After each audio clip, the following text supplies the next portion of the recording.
Concern in India over one of the country's few independent TV news channels after a hostile takeover bid by billionaire businessman Gautam Adani.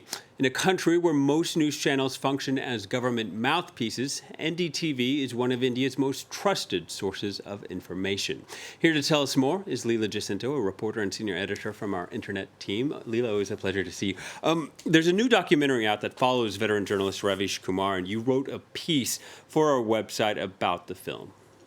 Yes, it's a 92-minute documentary, and it follows Ravish Kumar, a leading Indian TV newsman, over a 2-year period, from 2018 to early 2020. And it really shows you the pressures that that this particular journalist is going under, because he works for NDTV, as you say, a very acclaimed news media organization. It was one of the pioneers of TV journalism in India, and it has managed to maintain its editorial standards. And that's no mean feat in this age of misinformation and divisiveness, because the broadcast media in India, a lot of the channels are really government mouthpieces. And there is a lot of targeting of journalists who are just trying to do their job, which is hold truth to power. And they can often be targeted as first and foremost, they're targeted as liberal media. They can be labeled anti-national and even traitors. And, this sort of labeling emboldens the right-wing Hindu nationalist supporters of Prime Minister Narendra Modi, who can, violently attack people who have been labeled as anti-nationals.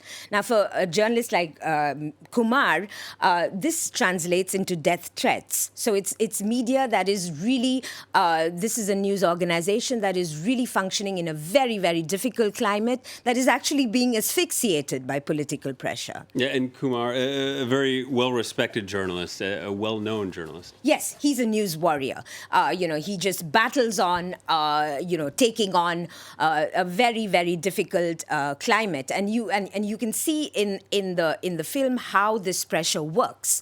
There are technical problems. The broadcast signal can suddenly cut in the middle of an expose of the lynching of a Muslim man. Then the channel can go behind a subscription wall in impoverished areas that are vote rich, of course.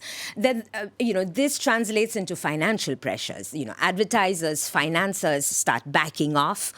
When this happens, you have staff cuts, so you don't have the staff to really function properly. And then you have, the state pressure. And the state pressure mirrors what has been happening in Russia and Turkey, which is there's a lot of legal harassment. The government can send the tax police to conduct these endless investigations. They deny that it's politically motivated, but the message is very clear. And what would a likely takeover mean?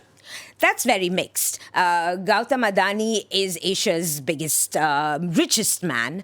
So there are certain problems of big business owning news organizations. It's rarely for the love of journalism, as a media critic told me. One of the big problems is Adani is considered very close to Prime Minister Narendra Modi. He denies that the relationship is improper in any way. But the thing is, when this happens in India, when you have these big holdings that own a news organization, the government can target the other business interests. Licenses can be revoked. The group does not get government contracts, for instance, until these pesky journalists are brought in line. And all this is happening, in the lead up to the 2024 Indian general elections. So the stakes are really high for this. All right, Leela, thank you very much. Leela Jacinto from our internet team.